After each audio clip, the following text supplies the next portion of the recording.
Hello friends, आप सभी लोगों का हिंदी भाषा एसके चैनल पर स्वागत है। अगर किसी ने सीटेट की पहली और दूसरी क्लास नहीं देखी है तो प्लीज़ चैनल पर जाकर पहली और दूसरी क्लास सीटेट की देख लें।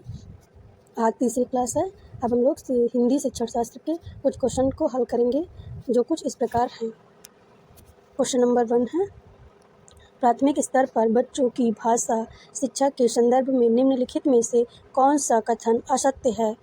ए है, सुधार के नाम पर किए जाने वाली टिप्पणियों व निरर्थक अभ्यास से अब बच्चों में अरुचि उत्पन्न हो जाती है। बी है, बच्चे समृद्ध भाषा परिवेश में सहज और स्वतः रूप से भाषा में परिमार्जन कर लेंगे। और 3 है, बच्चे भाषा की जटिल और समृद्ध संरचनाओं के साथ विद्यालय आते हैं। 4 है, बच्चों की भाषा संकल्पनाओं और विद्यालय में प्रचलित भाषा परिवेश में विरोधाभास ही भाषा सीखने में सहायक होती है। अब क्वेश्चन को फिर से पढ़ें कि प्राथमिक स्तर पर बच्चों की भाषा शिक्षा के संदर्भ में कौन सा कथन असत्य है। कुछ लोग पूछेंगे कि ये बताओ कि 2 बार क्वेश्चन को क्यों पढ़ना है। जैसे ऑप्शन पढ़ेंगे तो शायद क्वेश्चन को फिर से भूल जाएं कि क्या पूछा जा रहा है। अगर 2 बार पढ़ेंगे तो आंसर जल्दी मिल जाएगा और सही भी रहेगा। पहले का कौन सा सही है? डी। ये विरोधाभास असत्य लिखा है ना, तो विरोधाभास देखिए कि ही बच्चों की भाषा संकल्पनाओं और विद्यालय में प्रचलित भाषा परिवेश में विरोधाभास ही लिखा है ना, भाषा सीखने में सहायक होती है। ये गलत है। अब क्वेश्चन नंबर है 2 में क्या पूछा जा रहा है कि भाषा अर्जन और भाषा अधिगम के संबंध में कौन सा कथन सही नहीं है। ठीक है। ए है, सांस्कृतिक विभिन्नता भाषा अर्जन और भाषा अधिगम को प्रभावित करने वाले कारक महत्वपूर्ण हैं। 2 है, भाषा अर्जन में विभिन्न संकल्पनाएं भाषा मातृभाषा में बनती हैं। 3 है, भाषा अर्जन में कभी भी अनुवाद का सहारा नहीं लिया जाता। और 4 है, भाषा अर्जन सहज और स्वाभाविक होता है जबकि भाषा अधिगम प्रयास पूर्ण होती है। क्वेश्चन को एक बार फिर से पढ़ें कि भाषा अर्जन और भाषा अधिगम के संबंध में कौन सा कथन सही नहीं है। दूसरे का कौन सा सही है? 3 कि भाषा अर्जन में कभी भी अनुवाद का सहारा नहीं लिया जाता। अगर प्रश्न को तोड़ के पढ़ेंगे तो ज़्यादा समझ में आएगा और जल्दी से हल भी हो जाएगा। क्वेश्चन नंबर है 3 में क्या पूछा जा रहा है? भाषा सीखने के लिए कौन सा कारक सर्वाधिक महत्वपूर्ण है।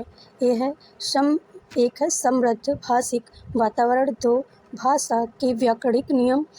3 है, पाठ पर आधारित प्रश्नोत्तर। 4 है, भाषा की पाठ्य पुस्तक। अब तीसरे में क्या पूछा जा रहा है?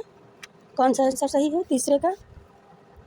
ए, समृद्ध भाषिक वातावरण। क्वेश्चन नंबर है आगे 4 में क्या पूछा जा रहा है कि वाइगोत्स्की के विचारों पर आधारित कक्षा में डैश डैश डैश पर सर्वाधिक बल दिया जाता है। ए 1 है, कविता दोहराने पर। 2 कहानी सुनने। 3 कार्यपत्र को। 4 परस्पर अंतःक्रिया। 4 का कौन सा सही है? 4 का चौथा सही है कि ऑप्शन कि परस्पर अंतःक्रिया। आगे क्वेश्चन नंबर है 5 में क्या पूछा जा रहा है? चॉम्स्की के अनुसार कौन सा कथन सही है। ए 1 है, बच्चों में भाषा सीखने की जन्मजात क्षमता होती है। 2 है, बच्चों में भाषा सीखने की जन्मजात क्षमता नहीं होती है। 3 है, बच्चों में भाषा सीखने की क्षमताएं बहुत सीमित होती हैं। और 4 है, बच्चों को व्याकरण सिखाने जरूरी है। बच्चों को क्या करना? सिखाना जरूरी है। 5 का कौन सा सही है? ए, बच्चे के चॉम्स्की किस पर बात करते हैं कि बच्चों में सीखने की जन्मजात क्षमता होती है। अगर आप क्वेश्चन में पॉजिटिव और नेगेटिव भी लगाएंगे तो ज़्यादा से ज़्यादा सही हो जाएगा। जैसे व्याकरण सिखाना जरूरी है, बहुत सीमित है और नहीं, ये तीनों अपने आप का गलत हो गया। बचा कौन सा? पहला, जो कि सही है। क्वेश्चन नंबर है 6 में क्या पूछा जा रहा है? भाषा अर्जित करने की प्रक्रिया में किसका महत्व सर्वाधिक है। ए 1 है, भाषा कक्षा का। दूसरा है भाषा प्रयोगशाला का। और 3 है पाठ्य पुस्तक का। और 4 है समाज का। क्वेश्चन में क्या पूछा जा रहा है कि भाषा अर्जन की प्रक्रिया में किसका महत्व सर्वाधिक है। 6 का कौन सा सही है? भाषा अर्जन कहाँ सीखते हैं? कहाँ से? समाज से। चौथा नंबर सही है। क्वेश्चन नंबर है 7। 7 में क्या पूछा जा रहा है कि भाषा अर्जित करने में वाइगोत्स्की ने किस पर सर्वाधिक बल दिया है? 1 है भाषा की पाठ्य पुस्तक पर, 2 है समाज में होने वाली भाषा प्रयोगों पर, 3 है भाषा में बोली जाने वाली भाषा पर, और 4 है कक्षा में बोली जाने वाली भाषा पर। 7 नंबर का आंसर कौन सा सही है? 7 का सही है कि दूसरा, समाज में होने वाले भाषा प्रयोग पर। वाइगोत्स्की किस पर बात करते हैं? समाज पर, समाज से जुड़े होने का। ठीक है। अब है क्वेश्चन नंबर 8। 8 में क्या पूछा जा रहा है कि बच्चों में भाषाई विकास में समाज की महत्वपूर्ण भूमिका होती है।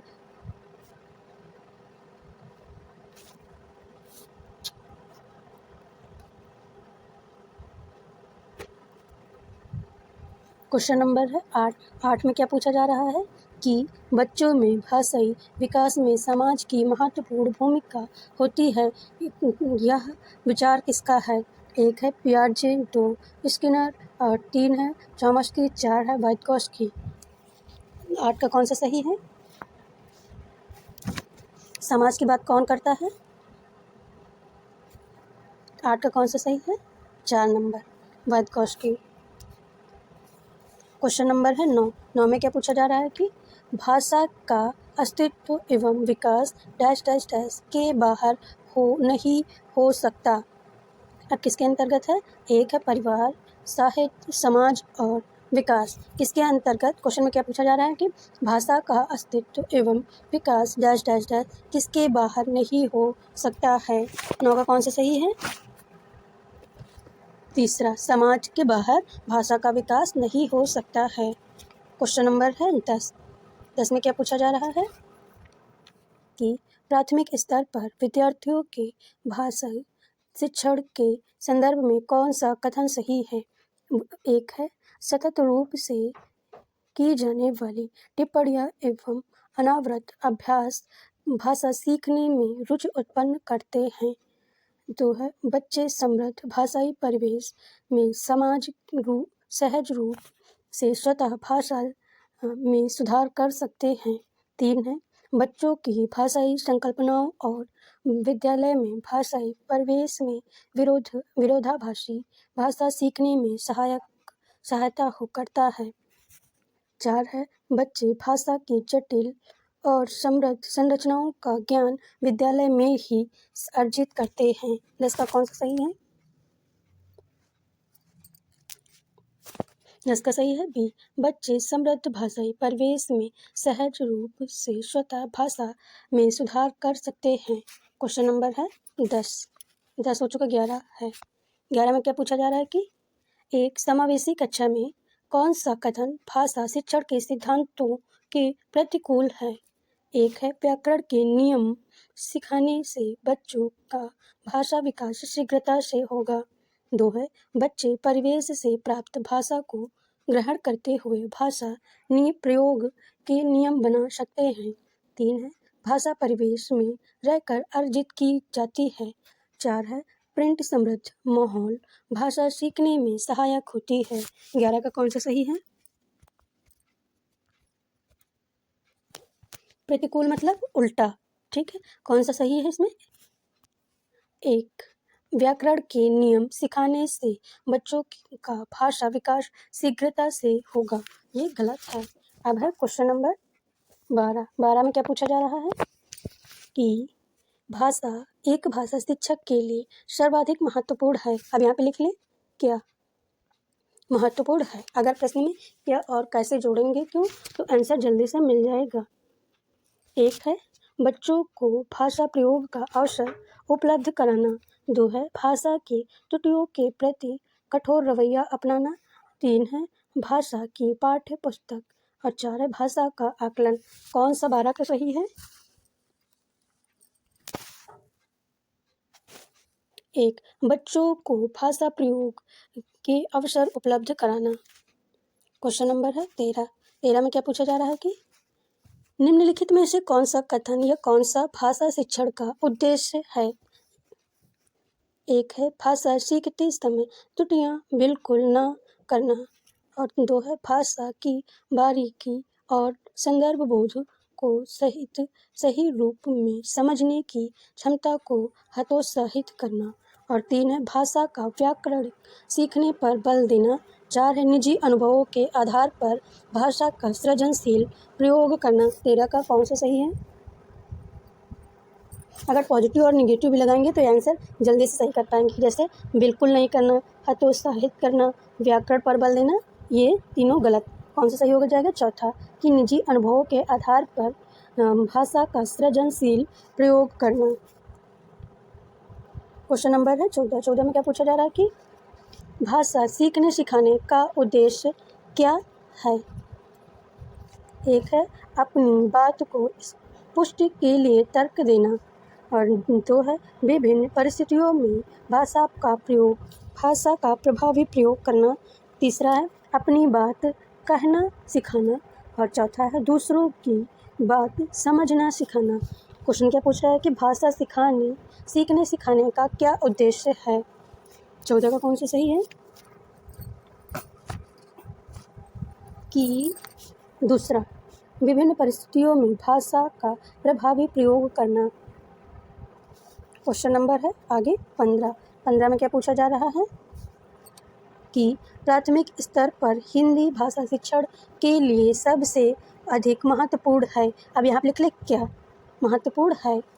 1 है भाषा प्रयोग के अवसर, 2 है पाठ्य पुस्तक, 3 है उच्च स्तरीय तकनीकी यंत्र, 4 है व्याकरणिक नियमों का स्मरण। 15 का कौन सा सही है? अगर पॉजिटिव नेगेटिव लगाएं तो जल्दी, व्याकरण नियम गलत, यांत्रिक प्रयोग गलत, पाठ्य पुस्तक सही है, लेकिन उससे पहले आगे लिखा है कि 15 का एक सही है कि भाषा प्रयोग का अवसर, जहाँ पे अवसर मिल जाएगा वहाँ पे पाठ्य पुस्तक कम सही होगा। 15 का पहला सही है। क्वेश्चन नंबर है 16 में क्या पूछा जा रहा है कि प्राथमिक स्तर पर बच्चों को भाषा सिखाने का सर्वोपरि उद्देश्य है। 1 है मुहावरे लोकोक्तियों का ज्ञान प्राप्त करना, 2 है कहानी कविताओं को दोहराने की कुशलता का विकास करना, 3 है तेज प्रवाह के साथ पढ़ने की योग्यता का विकास करना, और 4 है अपनी बात को दूसरों के समक्ष अभिव्यक्ति करने की कुशलता का विकास करना। 16 का कौन सा सही है? अब यहाँ पे भी पॉजिटिव नेगेटिव लगाओ। देखो, योग्यता, पढ़ने की योग्यता ठीक है, दोहराना गलत। पहला तो सही है कि हाँ प्राप्त ज्ञान होता है, लेकिन उससे पहले यहाँ पे लिखा है 16 का चौथा सही है कि अपनी बात को दूसरों के समक्ष अभिव्यक्ति करने की कुशलता का विकास। ठीक है, 16 का डी सही है। क्वेश्चन नंबर है 17 में क्या पूछा जा रहा है कि पाठ के अंत में अभ्यास और गतिविधियाँ देने का उद्देश्य क्या है? ठीक है, अब जल्दी से मिल जाएगा। 1 है बच्चों को अभिव्यक्ति के अवसर देना, 2 है बच्चों को व्यस्त रखने हेतु गतिविधियाँ बनाना, और 3 है बच्चों को याद करने हेतु सामग्री उपलब्ध कराने में सहायता करना, और 4 है गृह कार्य की सामग्री जुटाना। 17 का कौन सा सही है? 1 बच्चों को अभिव्यक्ति के अवसर देना। क्वेश्चन नंबर है 18। क्वेश्चन नंबर है 18, पहली और दूसरी कक्षा में भाषा शिक्षण के साथ ही कला शिक्षण को समेकित करने का उद्देश्य अब नहीं है, इसको गोला में बना लें। 1 है चित्रों के माध्यम से अभिव्यक्ति का विकास, 2 है बच्चों द्वारा आनंद की प्राप्ति, 3 है बच्चों के लेखन में परिपक्वता लाना, 4 है बच्चों की रचनात्मकता का विकास करना या विकास। कौन सा सही है 18 का? कौन सा? अब ठीक है, रचनात्मकता देख लिए, आनंद देख लिए, अभिव्यक्ति देख लिए। अब क्वेश्चन को पता चला कि क्वेश्चन ही भूल गए कि क्या पूछा जा रहा है, तो क्वेश्चन को एक बार फिर से पढ़े कि पहली और दूसरी कक्षा में भाषा शिक्षण के साथ ही कला शिक्षण को समेकित करने का उद्देश्य नहीं है। जब नहीं है फिर से पढ़ेंगे तो याद आ जाएगा कि 18 कौन सा सही है? 3 बच्चों के लेखन में परिपक्वता लाना। ठीक है, 18 का अब हो चुका है। अब आगे क्वेश्चन नंबर 19 में क्या पूछा जा रहा है कि भाषा सीखने की कौन सी विधि मातृभाषा को मध्यस्थ बनाए बिना दूसरी भाषा को सीखने में सहायक होती है? पहले 1 है अनुवाद विधि, जो द्विभाषा विधि। 3 है अप्रत्यक्ष विधि। 4 है प्रत्यक्ष विधि। 19 का कौन सा सही है? ये प्रत्यक्ष विधि। प्रत्यक्ष विधि में पहली भाषा को मध्यस्थ नहीं बनाया जाता है, मतलब बीच में ना रखकर दूसरी भाषा को सीखा जाता है। क्वेश्चन नंबर है 20। 20 में क्या पूछा जा रहा है कि पाठ के अंत में अभ्यास और गतिविधियों का उद्देश्य डैश डैश डैश नहीं है। अभी क्वेश्चन आ गया था कि क्या उद्देश्य है, अब यहाँ पे पूछा जा रहा है कि क्या उद्देश्य नहीं है। पहला है भाषा का विस्तार करना, और दूसरा है सृजनात्मकता का विस्तार करना। 3 है बच्चों को अभिव्यक्ति के अवसर प्रदान करना। 4 है प्रश्नों के उत्तर सरलता से याद करवाना। कौन सा क्वेश्चन को एक बार से फिर से पढ़े कि पाठ के अंत में अभ्यास और गतिविधियों का उद्देश्य नहीं है। पॉजिटिव अगर निगेटिव लगाएंगे तो हर क्वेश्चन सही हो जाएगा। 20 का कौन सा सही है? याद करना, निगेटिव चौथा सही है। क्वेश्चन नंबर है 21। 21 में क्या पूछा जा रहा है? भाषा की कक्षा में यह जरूरी है कि, आगे लिख ले क्या जरूरी, ठीक। फिर कि भाषा शिक्षक की भाषा का पूर्ण ज्ञाता होना। दूसरा है भाषा शिक्षक को बच्चों की उच्चारणगत शुद्धता पर विशेष ध्यान दे। तीसरा है भाषा शिक्षक को बच्चों की वर्तनी को बहुत कठोरता से ले। और चौथा है कि स्वयं भाषा शिक्षक की भाषा प्रभावी हो। 21 का कौन सा सही है? 4 कि स्वयं भाषा शिक्षक की भाषा प्रभावी होनी चाहिए या हो, ठीक है। अगर पॉजिटिव देखो, पूर्णज्ञता गलत, उच्चारणगता गलत, कठोर गलत, कौन सा सही है? चौथा सही हो गया। क्वेश्चन नंबर है 22। 22 में क्या पूछा जा रहा है कि भाषा सीखने का उद्देश्य क्या है। अब आगे 1 है प्रत्येक स्थिति में भाषा प्रयोग कर पाना। दूसरा है आदेश निर्देश दे पाना और सुन पाना। तीसरा है दूसरों की बात को समझ पाना। और चौथा है अपने मन की बात कह पाना। क्वेश्चन क्या पूछ रहा है कि भाषा सीखने का क्या उद्देश्य है। 22 का कौन सा सही है? 22 का 1 पहला प्रत्येक स्थिति में भाषा प्रयोग कर पाना। क्वेश्चन नंबर है 23। 23 में क्या पूछा जा रहा है कि किसी समावेशी कक्षा में कौन सा कथन भाषा शिक्षण के सिद्धांतों के अनुकूल है। 1 है प्रिंट समृद्ध माहौल भाषा सीखने में मदद करता है। दूसरा है बच्चे अपने अनुभवों के आधार पर भाषा की नियम नहीं बना पाते। तीसरा है भाषा विद्यालय में रहकर अर्जित की जाती है। और चौथा है कि व्याकरण के नियमों का ज्ञान भाषा विकास की गति त्वरित करता है। 23 का कौन सा सही है? अनुकूल मतलब सहायक है। कौन सा सही है? पहला प्रिंट समृद्ध माहौल भाषा सीखने में मदद करता है। नियम कंठस्थ गलत, विद्यालय में रहकर अर्जित की जाती है, क्या बाहर नहीं करते हैं। और व्याकरण का नाम गलत। कौन सा सही है? पहला। क्वेश्चन नंबर है 24। 24 में क्या पूछा जा रहा है? बोलना कौशल में महत्वपूर्ण, आगे लिख ले क्या है। अगर क्या है जोड़ लेंगे तो आंसर जल्दी से मिल जाएगा। पहला है मधुर वाणी। दूसरा है संदर्भ एवं स्थिति के अनुसार अपनी बात कह सकना। तीसरा है स्पष्ट और शुद्ध उच्चारण। और चौथा है अलंकारिक भाषा प्रयोग। कौन सा सही है 24 का? पॉजिटिव अगर नेगेटिव सीटेट के पेपर में लगाएंगे तो लगभग सही, हर क्वेश्चन सही हो जाएगा।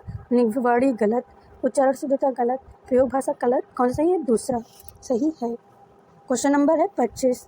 25 में क्या पूछा जा रहा है? भाषा स्वयं में है। अब यहाँ पे लिख ले कि क्या है, छोटा सा लिख ले अपने पेपर पे। पहला है एक जटिल चुनौती है।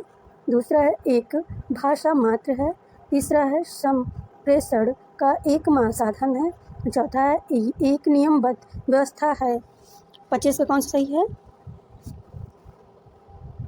25 का सही है चौथा कि यह एक नियमबद्ध व्यवस्था है। जटिल गलत, विषय मात्र गलत, एकमात्र साधन गलत, कौन सा होगा? चौथा सही हो जाएगा। क्वेश्चन नंबर है 26। 26 में क्या पूछा जा रहा है? भाषा के बारे में कौन सा कथन उचित है। पहला है भाषा अनिवार्यतः लिखित होती है। और दूसरा है भाषा एक नियमबद्ध व्यवस्था है। तीसरा है भाषा व्याकरण का अनुकरण करती है। चौथा है भाषा और बोली में कभी भी कोई संबंध नहीं होता है। कौन सा कथन उचित है? 26 कौन सही है? तभी आप लोगों ने आगे पढ़ा है। इसके पहले वाला क्वेश्चन ठीक उसी प्रकार है, केवल भाषा के क्वेश्चन का पूछने का तरीका बदल गया है बस। कौन सही? दूसरा कि भाषा एक नियमबद्ध व्यवस्था है। अब आगे क्वेश्चन नंबर 27 में क्या पूछा जा रहा है? भाषा डैश डैश डैश और डैश डैश डैश का एक उत्तम साधन है। पहला सुनने, बोलने, सोचने, और दूसरा है पढ़ने, लिखने, संप्रेषण, और तीसरा है सोचने, महसूस करने, चीज़ों से सुनने, और चौथा है सुनने, लिखने, समझने। 27 से कौन सही होगा? कि भाषा को पढ़ने, लिखने और संप्रेषण का एक उत्तम साधन है। ठीक है। क्वेश्चन नंबर है 28 में क्या पूछा जा रहा है? प्राथमिक स्तर पर एक भाषा शिक्षक में सर्वाधिक अपेक्षित है मतलब कि पहला है पाठ्य पुस्तक में दी गई सभी कहानी और कविताओं को कंठस्थ करना। दूसरा है बच्चों को मानक भाषा का प्रयोग करना सिखाना। और तीसरा है कक्षा के बाहर बच्चों को भाषा प्रयोग के लिए प्रोत्साहित करना। और चौथा है कि बच्चों की निरंतर परीक्षाएं लेना। 28 में कौन सा सही होगा? 28 का दूसरा सही है कि बच्चों को मानक भाषा प्रयोग करना सिखाना। क्वेश्चन नंबर है 29 में क्या पूछा जा रहा है? भाषा विकास के संबंध में कौन सा कथन सही है? पहला है कि भाषा विकास व्यक्ति निरपेक्ष है। दूसरा है बड़ों का संपर्क भाषा विकास की गति को तीव्र कर देता है। और तीसरा है कि भाषा विकास व्यक्ति सापेक्ष है। चौथा है कि प्रारंभिक भाषाई परिवेश की समृद्धता भाषाई विकास में सहायक होती है। 29 का कौन सा सही है? कि दूसरा सही है, बड़ों का संपर्क भाषा विकास की गति को तीव्र कर देता है। क्वेश्चन नंबर है 30 में क्या पूछा जा रहा है? कि किसी भी भाषा पर अधिकार प्राप्त करने के लिए महत्वपूर्ण है। पहला है शब्दों के अर्थ जानना। दूसरा है उस भाषा की वाक्य संरचना जानना। तीसरा है उस भाषा का अधिक प्रयोग करना। और चौथा है उस भाषा का व्याकरण जानना। तीसरा कौन सा सही होगा? अगर किसी भाषा पर अधिकार प्राप्त करना है तो सबसे महत्वपूर्ण क्या होगा? कि तीसरा कौन सा? तीसरा कि उस भाषा का सर्वाधिक या अधिक प्रयोग करना। प्रश्नों की श्रृंखला यही समाप्त हुई है। अगर आपको प्रश्नों को हल करने का तरीका समझ में आया हो तो चैनल को सब्सक्राइब एंड लाइक जरूर कर दें। Thank you class.